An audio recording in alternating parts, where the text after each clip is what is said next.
Today's lesson is entitled, What You Don't See Can't Hurt You. It was not until the scales fell from his eyes that he was able to receive the physical manifestation of what he needed. Many of you right now in your life right now, because you're spiritually blind to what's going on right now, you can't get the physical manifestation that you need in your life. And I'll keep reiterating to you over and over and over and over again. You're not black. You're not an African American. You're from the tribe of Judah, from the nation of Israel.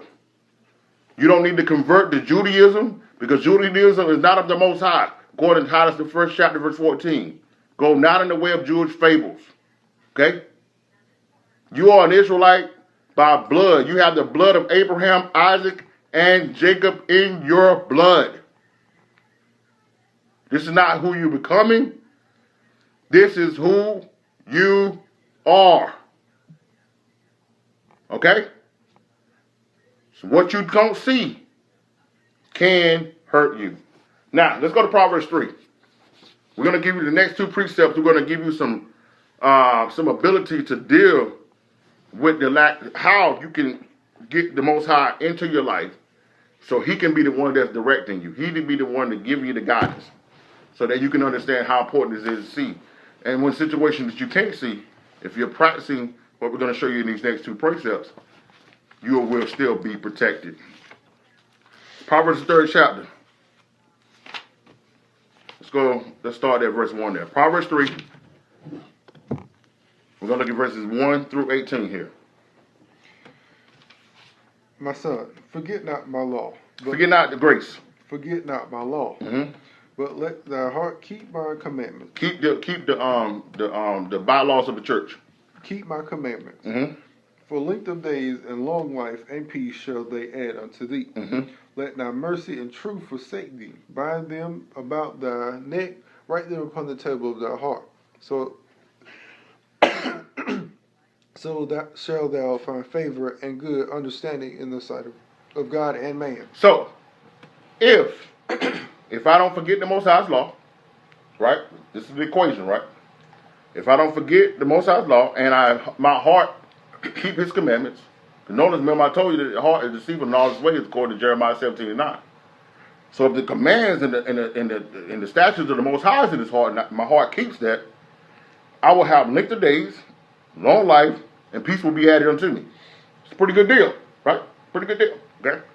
But then he says, if I let mercy and truth not forsake me, and I bind it around my neck and write it on the table of my heart, remember my heart is deceitful, so if I write his word on my heart, right, then what's going to happen to me? Thou shalt find favor and good understanding in the sight of God and man. That sounds pretty sweet. Why would I want to do that?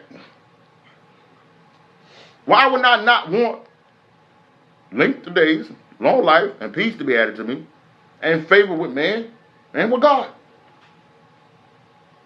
I don't understand why I would turn that down. But that's what our people turn down every day. Verse 5. Trust in the Lord with all thy heart, and lean not unto thy own understanding. In all thy ways acknowledge him. Acknowledge him when you get sick. In all thy ways acknowledge him. Acknowledge him when you need your light bill paid. In all thy ways acknowledge him. Acknowledge him when your boyfriend break up with you. In all thy ways acknowledge him. Acknowledge him when your girl is tired of you cheating and now she want to walk out. In all thy ways acknowledge him. Acknowledge him when your woman is tired of you cheating on him and breaking her heart over and over. In all thy ways acknowledge him. Okay. And he shall direct thy path. In all thy ways acknowledge him, and then he will direct your path. That's how it works.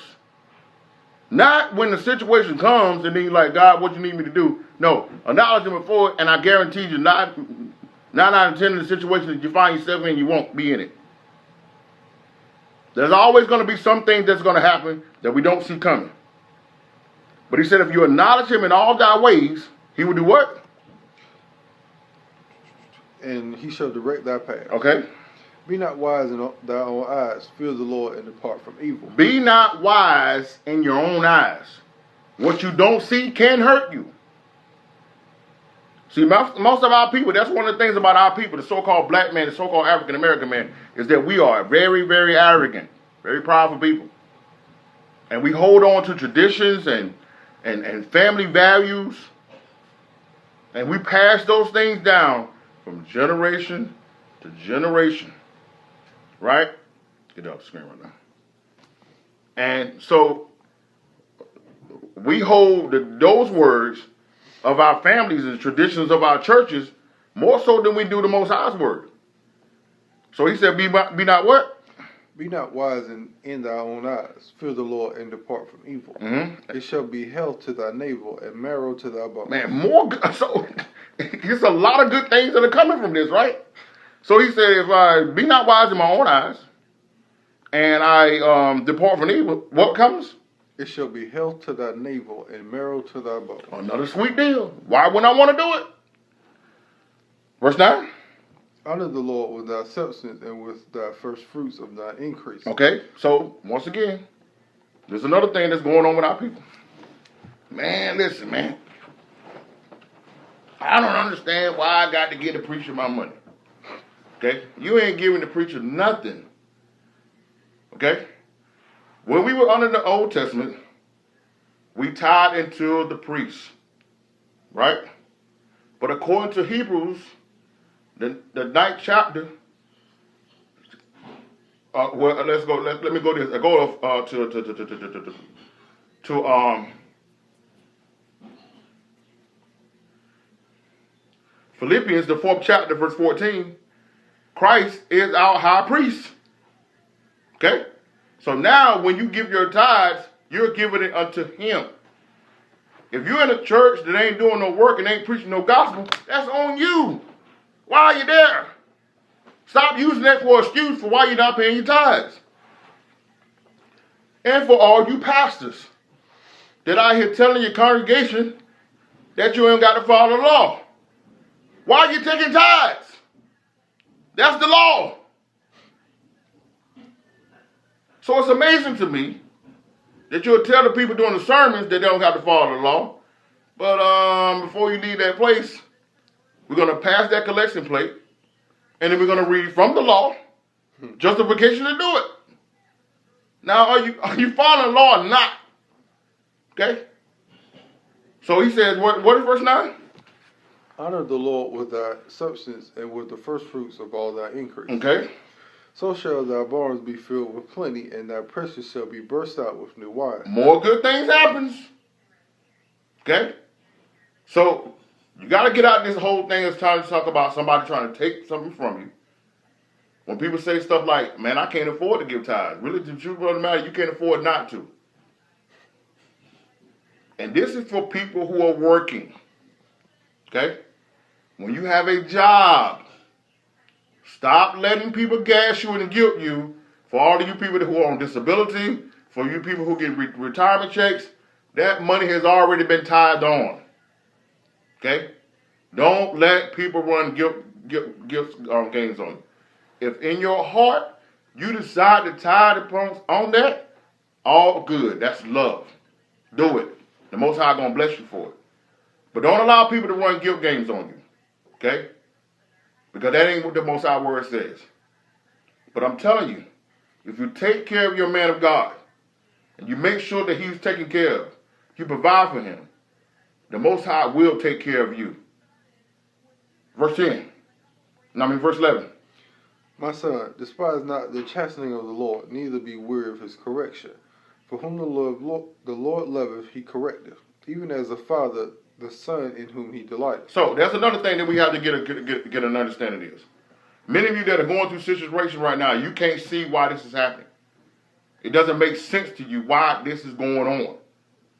Why would these things happen? Why would the Most allow this to happen? Why do I keep having to go through this over and over?